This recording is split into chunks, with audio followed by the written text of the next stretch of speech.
Hello good morning everyone साथीहरू। आज चाहिँ हामी कहाँ छौँ भन्दा कर्फु डाँडामा आइसकेछौँ। आज चाहिँ हाम्रो ट्रेकिङको चाहिँ दोस्रो दिन हो।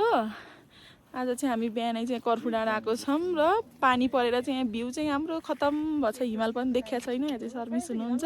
हामी चाहिँ यसो फोटो खिचौँ त्यही पनि भनेर आएको छौँ।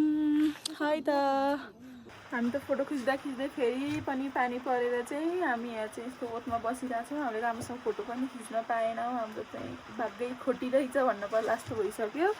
बल्ल बल्ल ट्रेकिङ आएको अरे त्यत्रो 5 घन्टा 6 घन्टा यस्तो वनको बाटो हिँडेर बल्ल बल्ल आइपुगेको। त्यही पनि फोटो पनि खिच्न नपाएर अब हजुरहरू चाहिँ आउँदाखेरि यदि आउँदै हुनुहुन्छ भने मौसम अब हेरेर चाहिँ अब वेदर अनुसार चाहिँ चल्नुपर्ने रहेछ। अब पानी पर्छ भन्ने थाहा हुँदाहुँदै पनि हामी चाहिँ आयौँ।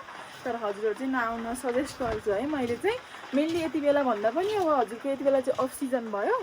अब पुस माघतिर चाहिँ अब सिजन हुन्छ, त्यति बेला अलि धेरै पनि हुनुहुन्छ, रमाइलो हुन्छ। तर अहिले चाहिँ यहाँ आउने चाहिँ लगभग धेरैजना छैनौँ कि हामी चाहिँ हाम्रो ग्रुप मात्रै हो कि।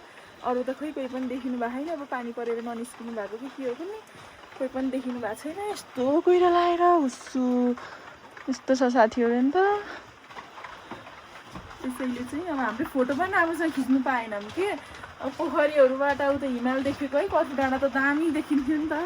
तर त्यो भ्यू पनि हामीले हेर्न पाएनौँ। अब चाहिँ हामी फर्किनु पर्छ। अब आज चाहिँ पोखरा पुग्नुपर्ने छ।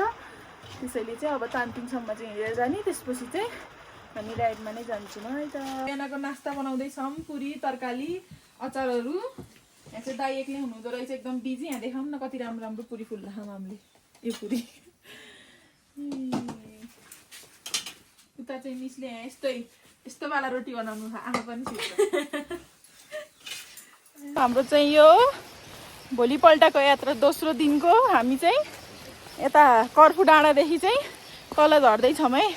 बाटोमा चाहिँ यस्तो खतरा खतरा रुखहरू छ नै। हामी चाहिँ हिँड्दैछौँ तल तल। मिसहरू चाहिँ यता हिँडिराख्नु भएको छ। म चाहिँ बिचमा अलिक डराउँछु कि, त्यही भएर खतरा छ है बाटो चाहिँ यहाँको। हेर्नु त दामी गाइस दामी। हेलो साथीहरू, रमाइलो भइरहेछ होइन हाम्रो ट्रेकिङ? रमाइलो छ एकदम रमाइलो भइरहेछ साथीहरू। भिरको बाटो लड्दै र पढ्दै। पहिला पहिला हामीले तिहारको भैलो खेल्दाखेरि रातो माटो चिप्लो बाटो भने चाहिँ अहिले चाहिँ बल्ल भइरहेछ है साथीहरू। एकदम रमाइलो भइरहेछ। तर हजुरहरू पनि आउनु होला। यो चाहिँ के भन्छ, त्यो अविस्मरणीय क्षण भन्छ कि के भन्छ, ठ्याक्कै बोल्न त आउँदैन।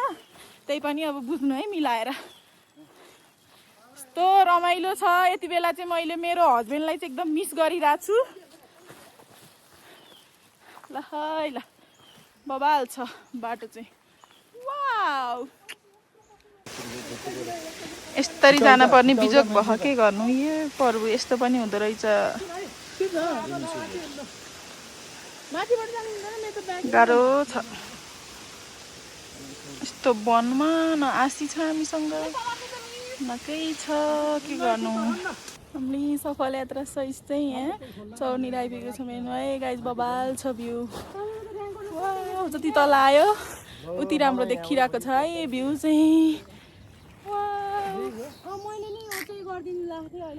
अब तानतिनको नजिक नजिक पुग्दैछौँ। हाम्रो आजको दोस्रो दिनको यात्रा चाहिँ एकदम रमाइलो भइरहेको छ। मौसम पनि खुलिरहेको छ। यस्तो रमाइलो भइरहेको छ है गाइस। अब हामी चाहिँ एकछिनमा अब तानतिन पनि पुग्छौँ। लगभग आधा घन्टाको यात्रामा चाहिँ अब हामी तानतिन पुग्छौँ है। अब त्यहाँ गएर नि फोटोसोटो खिच्नु पर्यो। आज अब पोखरासम्म पुग्नुपर्ने छ। गाह्रो छ, बाटोहरू एकदम चिप्लो छ क्या। त्यसैले अब यता तल चाहिँ बबाल छ है भ्यू चाहिँ। अनि त गाइज हजुरहरू पनि आउनु होला है। एकचोटि यस्तो ठाउँ चाहिँ अब स्वर्ग जस्तो ठाउँ चाहिँ एकदम भिजिट गर्नुपर्छ। तर हामीले जस्तो गलत गरेर चाहिँ अब यो सिजनमा चाहिँ नआउनु होला। तर हजुरहरूले वेदर हेरेर आउनुभयो भने चाहिँ ठिकै हुन्छ है त। हामी चाहिँ वहाँ तल तानतिनदेखि 1 घन्टाको यात्रापछि चाहिँ लगभग यहाँ आइपुग्छौँ है। 45 मिनट लगभग 1 घन्टा। अब हिँड्ने मान्छेलाई चाहिँ 45 मिनट, अलिकति अब कम हिँड्ने मान्छेलाई चाहिँ 1 घन्टाको यात्रा गरिसकेपछि चाहिँ हामी यहाँ आइपुग्छौँ। उता नि अब यता चाहिँ भैँसीहरू पाल्नु हुँदो रहेछ क्या। अनि उता चाहिँ भैँसी चराउन ल्याउनु भयो रहेछ। भैँसी चाहिँ बसिरहेछन्। उता कस्तो राम्रो राम्रो ढुङ्गाको त्यो के भन्छ नाम त आउँदैन, यस्तो राम्रो राम्रो बनाउनु भएको छ। यता चाहिँ एकदम राम्रो चौर छ क्या। भ्यू पनि यहाँदेखि बबाल देखिन्छ।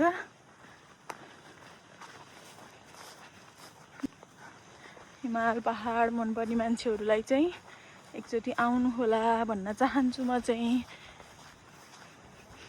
अब हामी चाहिँ चौरमा पुग्नु लाग्यौँ। चौर चाहिँ अब हजुरहरू तल तानतिन देखुन्टी चाहिँ यहाँ माथि आउँदा चाहिँ यस्तो उकालो छ क्या। भर्खर अब तानतिनबाट स्टार्टिङ उकालो नै यस्तो छ क्या। अब हामी मान्छेहरूलाई टायर्ड गराइदिने खालको। तर यो चौरमा आइपुगेपछि चाहिँ हाम्रो एकदम माइन्ड पोजिटिभ हुन्छ कि।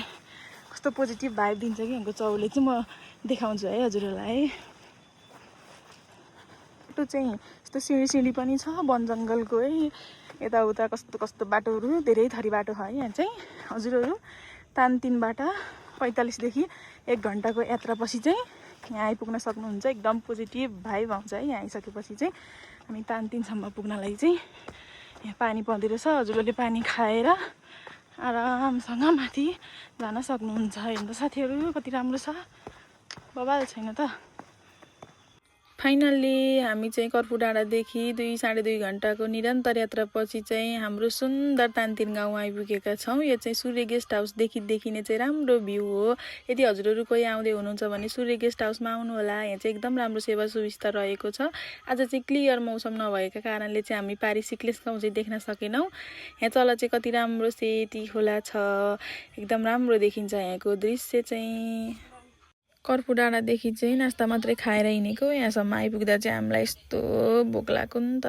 अनि दाइले नै खाना ल्याइदिइहाल्नु भयो। अनि चाहिँ हामी छिटो फ्रेस भएर खाना खानातिर लाग्यौँ। हामी चाहिँ तानतिनबाट चाहिँ जान लाग्यो। By by तानतिन। भ्लग चाहिँ सकियो है अब लगभग। तानतिनबाट चाहिँ निस्कियौँ। तानतिनदेखि तल आउने रोड चाहिँ एकदम कच्ची छ नि त। अनि त्यही भएर मैले भिडियोहरू नि बनाउन पाइनँ। पानी परेर चाहिँ बाटो हिलो भएको थियो। अब त्यस्तोमा फोन निकालौँ भने जम्मै फोनहरू रुच्छ नि त। अनि मैले भिडियो पनि इन गर्न पाएको थिइनँ। अनि यो चाहिँ हाम्रो सेती खोलाको पुल हो। यो पुल कटेपछि चाहिँ हाम्रो काउ खोला सुरु हुन्छ सायद। अनि अब यहीँसम्म भिडियो चाहिँ अब म इन गर्न चाहन्छु। Like, comment, share and subscribe गरिदिनु होला साथीहरू।